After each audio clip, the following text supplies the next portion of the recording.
You can offer purees when you're doing a baby-led approach. You offer soft pieces of finger food and right next to it, offer the same food but in a puree form. Okay. The biggest thing is from 6 to 9 months, quantity doesn't matter. Use this time to build skills. Then by 9 months, when we're actually reducing the milk and food is becoming priority, they'll know how to chew. You don't need to try it for 3 days in a row. It's okay to prep and freeze foods. The nutrition will stay intact.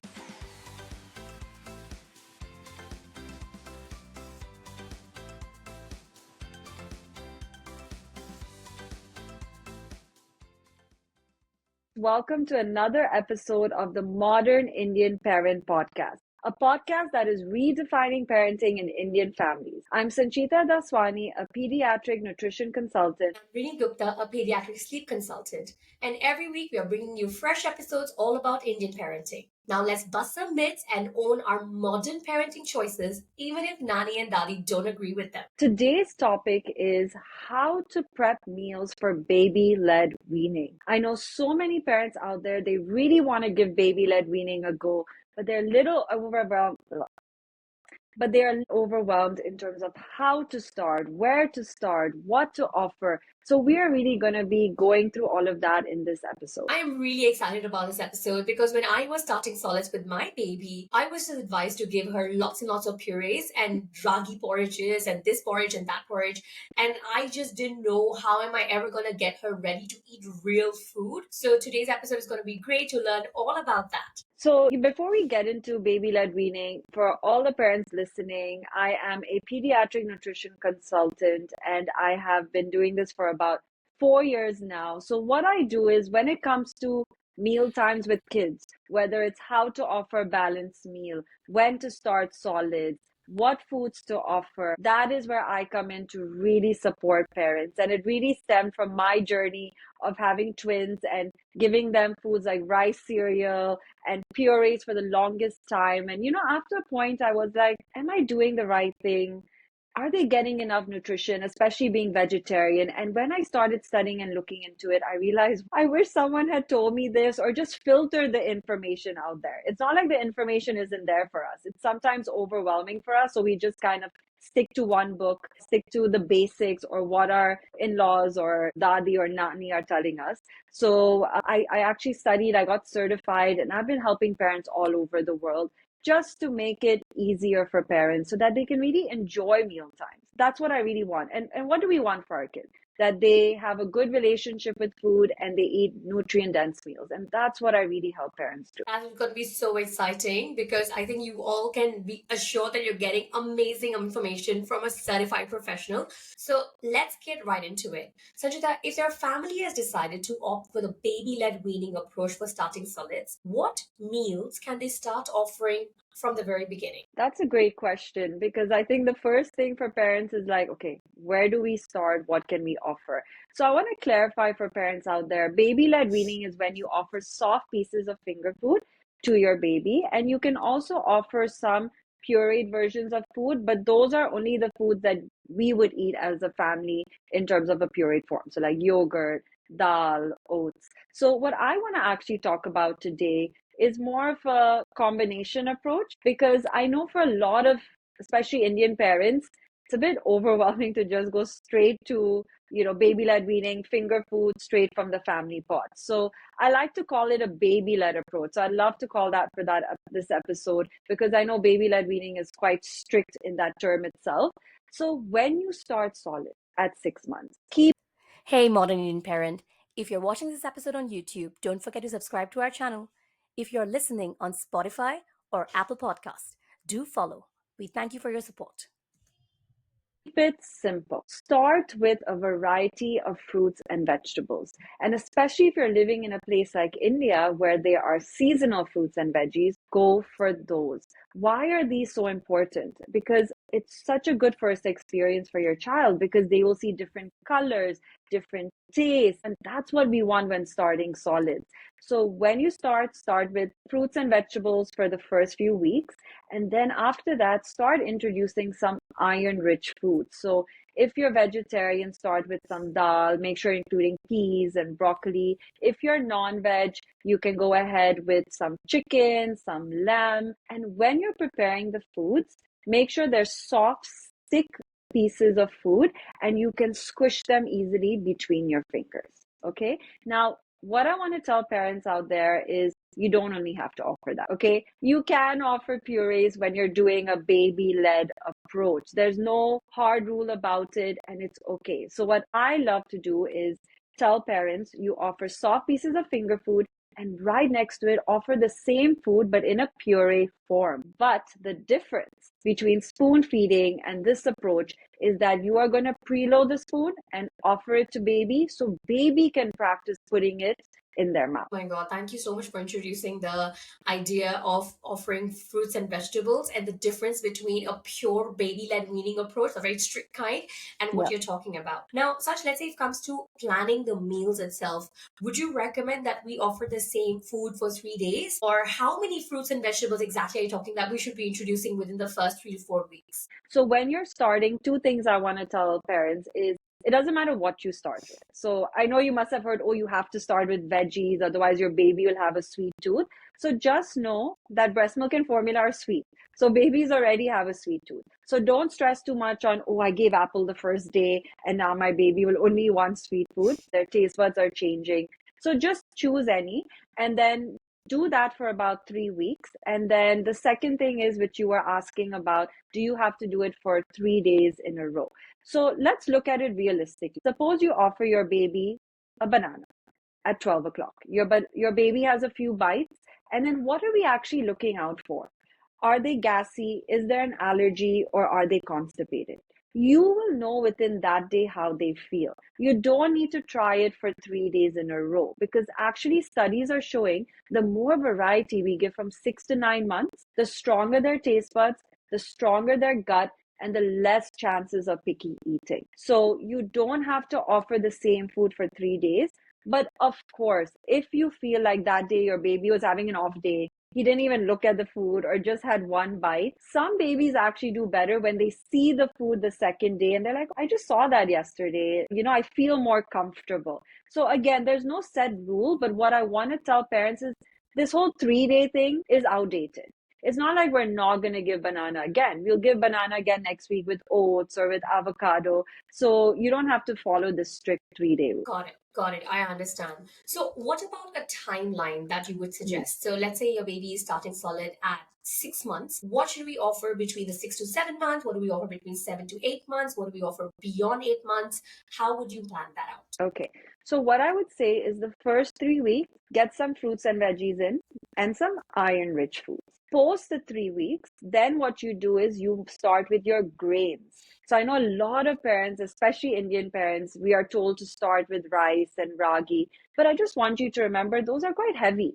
And if even if you're giving your child rice, it's not as nutritious or tasty, or we'll add formula or breast milk to it. So 3 weeks fruits and veggies. Then you start with the grains, and with the grains, you start adding those fruits and veggies in that they've already tried. And you also start with the allergens because this is a good time to start testing those like egg and fish and nuts because these are all high calorie, nutrient dense foods that we want your child to be eating. And then after you do a month of like grains and you move to 2 meals as well, you start testing some allergens. Then at around 8 months, your child would have literally tried a good 40 different things. Then you can actually start moving to foods from the family pot. So understanding what you guys eat as a family and start modifying that so your baby can have it. And you can also work on increasing the texture throughout this process. All right. So, how do you do that? Like, how do you increase the texture to go from pureed foods to be able to take a family style food such as tikkis and chapatis? Because Yeah, that's what we eat right. on a normal basis in our house. So, when you speak to baby-led weaning experts, because remember, I'm a nutritionist, so I like to be a midway. I like to also see what the parents are comfortable with. But a lot of baby-led weaning babies, they start with food from the family pot right away. But I can tell you, whenever I speak to parents, that whole idea is very daunting because you're like, okay, there's a curry being made, but they've never had this chicken and we've added all these masalas, and oh my God, how can we just give it? So, what I say is that if you want to give foods from the family pot, take those first 2 months to introduce all these foods that you guys eat. Then after 2 months of that exposure and experience, then you can actually give foods from the family pot. So in terms of texture, what I like to do is I like to start with smooth texture first. So like ketchup in the first 3 weeks. So when you're offering those fruits and veggies, make sure they're smooth, no lumps. Now, I'm sure, Rinie, you've also heard this, like people might say, just go straight to that mushy texture. Why waste time with the puree? But what I want to tell you is that it's still thicker than milk. So we don't want to assume that baby can right away handle that mushy texture. So I like to call it a texture timeline, texture progression.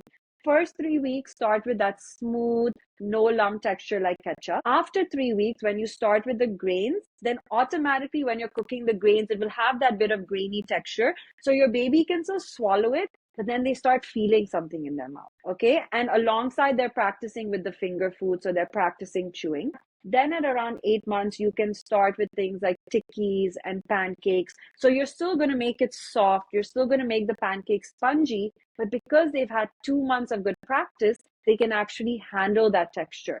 Then do about for a month, work on those pancakes and tikkis so that between 9 to 12 months, what you'll basically do is just make the rice and the oats and all of that just look more and more like how we eat it. So it's a gradual process. I really want to tell parents, don't stress yourself about it. Don't rush. And it's okay to start with purees. I'm telling you, as a nutritionist, it's okay to start with purees. The main issue is when parents stay on purees for too long. Because remember that when you're having purees, babies are kind of just swallowing. They're not doing as much work. So they tend to have more. So some parents panic at 7 months when they start offering a grainy texture and the baby spitting it out, or after 2 bites, they're done. Don't panic and don't go back. Okay. This Yeah. is their learning process. Let their mouth have that experience and practice. Because if you give up and go back, they're just not going to progress. So keep challenging them step by step. That's what we want to do. That is something that, like, I think knowing the texture timeline is so Yeah. good for parents, because then they have something to work towards. I kid you not, like in my circle, I have actually seen babies who are 13, 14 months old Yeah. and still having those Cerelac kind Mm. of purees and ragi porridges without, any flavor, or they might sometimes add jaggery to it just to get the child to eat more. But I think when you talk about, if you want to get your child ready to get to a point where they are eating family foods, you need to start early, right? Because I think there's another also that issue that if they stay on purees for too long, eventually they may reject more complex Yeah. textures. Do you think that's a thing? Oh, yeah, 100%. The 6 to 9 month window is so important because that's when babies are really receptive. They are willing to try, they're willing to challenge. And I think the biggest thing is from 6 to 9 months, quantity doesn't matter because they're still getting all their calories from milk. So if you use this time to build skills, then by 9 months, when we're actually reducing the milk and food is becoming priority, then it will be easier. Then they'll have enough practice so they'll know how to chew. But if at 9, 10 months, or even at a year, when milk is pretty much not, it's there, but it's food takes over, and suddenly then you start practicing, the child is going to actually spit out, and then you panic because you're worried about quantity. So try and do it from 6 to 9 months when you can just work on the skill practicing. Amazing. Thank you for that advice. Okay, so let's say, there is a mom who has done the whole texture progression and they are at a point where their child is able to handle complex textures, which you and I are eating. How can we adapt family meals for a baby so that it's not too much of a hassle to cook for them for every single meal? Yeah, so if you really want, you can start from the beginning. But as I told you, I feel it's a lot. So as I mentioned, first 2 months, really commit to making those separate meals. And then from 8 months, what you can start doing is, for example, chicken curry is being made at home. Okay. So what you can do is if you're cooking or the help is cooking, you say before you add any salt or chili, just keep a little bit aside. So what you do with that, and if you feel that the texture is too thicker, so it's okay to mash it a bit, blend it a bit, but at least they're starting to get used to the flavors of the family pot. But of course, you don't only want to offer a chicken curry. So with kids, we want to make the meals a bit balanced. So, of course, as for us adults, we'll eat less carbs, we'll avoid certain things. But with them, what I want you to do is make sure a meal has four things. So, number one, every meal needs a carb. So, if you're offering chicken curry, add some rice, roti, or some sweet potato alongside. Every meal needs a fat, so make sure you add some oil to it, so some ghee or some olive oil, coconut oil. Third thing is every meal needs a source of iron, so then you have your chicken. And the fourth thing is make sure there is a fruit or vegetable. So you can either in the curry, if there's veggies already, perfect, or you can just steam some broccoli added in, or if there's a sabzi being made, you can mash it a bit and offer it to baby. So what you do is offering a family meal is totally okay, but just be aware of the salt, the sugar, the chili, and then of course complete the meal for your baby. Now make sure that you add those components because they really need a lot of high calorie, nutrient dense foods to make sure that every bite counts. It's such a refreshing perspective because I think when we're talking about baby meals, right, normally we think of, okay, today the kid is eating dal chawal. So then they think that dal rice is the only thing that Right. the baby is going to be eating. But then you are saying, no, add on a fruit or a veggie to it as well. And then like just make it a bit more complete. It doesn't have to be just like one bowl of one item. You Yeah. can have multiple things. And I remember, and I was telling you this earlier, like I think till I was maybe like in my late 20s. Hey, modern Indian parent. If you're watching this episode on YouTube, don't forget to subscribe to our channel. If you're listening on Spotify or Apple Podcast, do follow. We thank you for your support. My meal would be dal, rice, and fries. And I was very happy. And just recently, I learned also dal has a lot of carbs. So I was like, okay, I'm just eating carb, carb, carb. And then I realized, no way, you need to balance with fiber and all of that. But imagine if you can do this with your kids from the beginning and just get them used to the fact that you have your dal, you have your rice, but there's going to be a veggie. We're going to add those extra fats for brain growth, for hormones. I mean, it's actually such an incredible thing that we're able to make these changes. So I learned very late, but I think it's nice that we can actually teach our kids this from young and get them used to seeing it. Okay, Sanchita, I hear you that we need to have all these various components in every meal, the carb, the protein, the fat, and the fiber. But what do you do if you're a busy parent and you have very little time to do meal prep, even to cook for yourself? So then in that case, what would you advise that parents can do to provide nutritious meals to their parents? So, first of all, I want to tell parents it's okay to prep and freeze foods. A lot of parents say, no, we can only give fresh. Don't worry about it. The nutrition will stay intact. And you will notice when you start prepping meals for babies, sometimes there's a lot of food because even if you're preparing like chicken, you're going to end up making a lot. And babies are having two, three bites. They're not eating as much.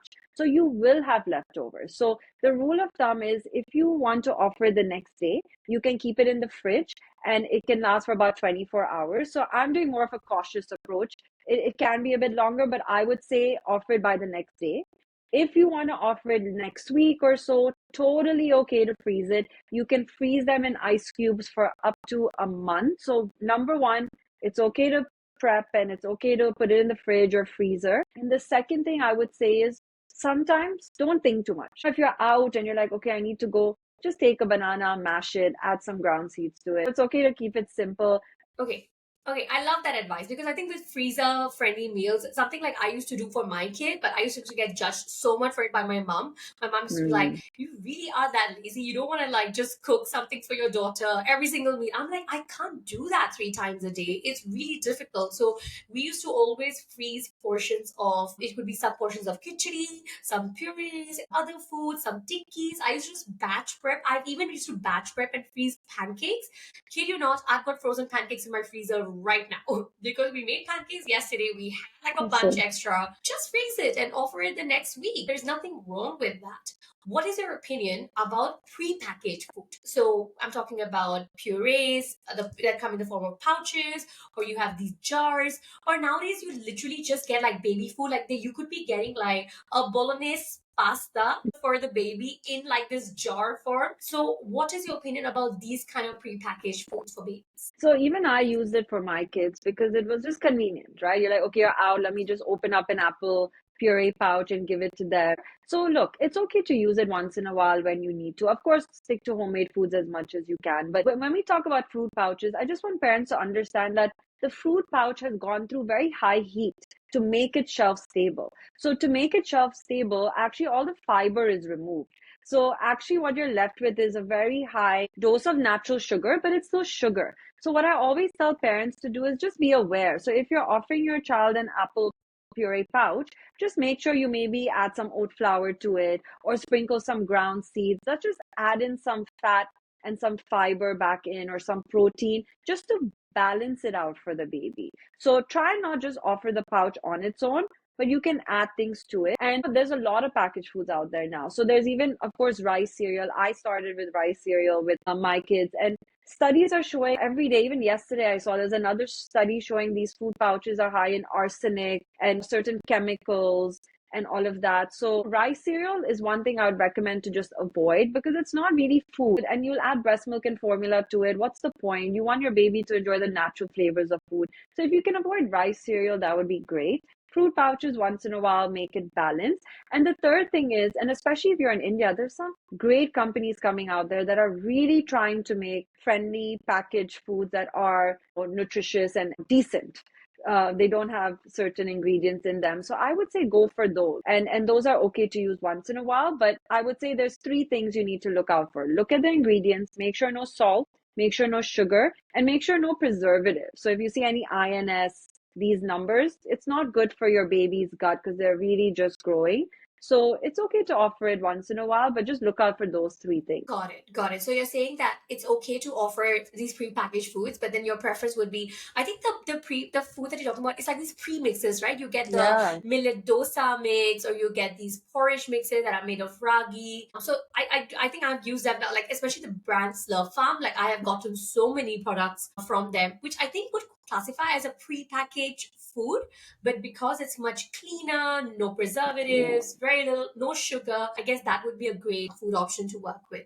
Actually, one thing I would love to add on to this is that when it comes to food pouches, you won't believe, Sanchita, but before I started following you and before I got in touch with you, I used to give a food pouch to my baby every single day. So one of Oh. her meals used to be a fruit pouch because I was like, hey, this is her eating fruit. Like, what is wrong with that? And because I used to get the one without preservatives because they said that the only preservative they use is lemon juice. Yeah. So I said, okay, this seems like a good option. But then now that you say without the fiber, it's purely just sugar, right?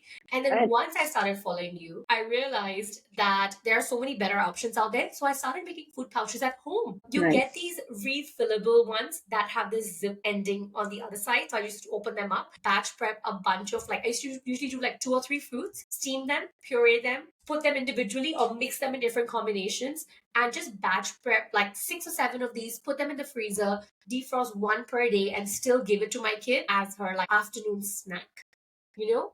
Yeah, and I like what you did because then because you're making it fresh and you're not making it shelf stable, like you'll use it pretty soon. Like the fiber is still there. You know what fruit and veggie, what's good quality. Because a lot of the food pouches that are out there, they're older than your baby, okay?